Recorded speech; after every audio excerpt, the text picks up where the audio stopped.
বন্ধুগণ, আমি কবি মহিউদ্দিন চৌধুরী মাইকেল আপনাদের সামনে আবারও উপস্থিত হয়েছি একটি কবিতা পাঠ নিয়ে। আমার আজকের কবিতার নাম বিদায়। আমি এই কবিতাটি লিখেছিলাম 26/3/1986 খ্রিস্টাব্দে। পাঠ করছি। আমি দেখেছি কত বিদায় এই ধরনের সময় রেখায়, ধরাধামের এই চলন্তিকায়।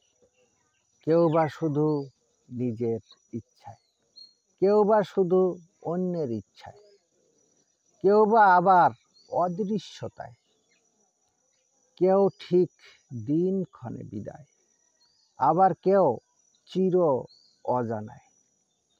কেউ বা হয় চোখের আড়াল, কেউ বা হয় মনের আড়াল, কেহ পাড়ি দেয় পরপারে, কেউ বা কত দেশ দেশান্তরে।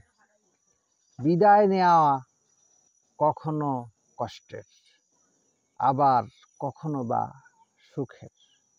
বিদায়েই কেউ বা সুখী হয়, আবার কাহারই কষ্ট হয়। কাহারও সাময়িক বিদায় হয়ে ওঠে চির বিদায়।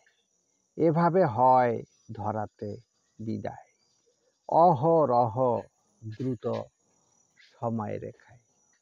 আমার এই কবিতাটি যদি আপনাদের ভালো লেগে থাকে তাহলে দয়া করে আমার এই ইউটিউব চ্যানেলটি সাবস্ক্রাইব করে লাইক, কমেন্ট, শেয়ার দিয়ে পাশে থাকার অনুরোধ রেখে আমি আপনাদের থেকে আজকে বিদায় চাইছি।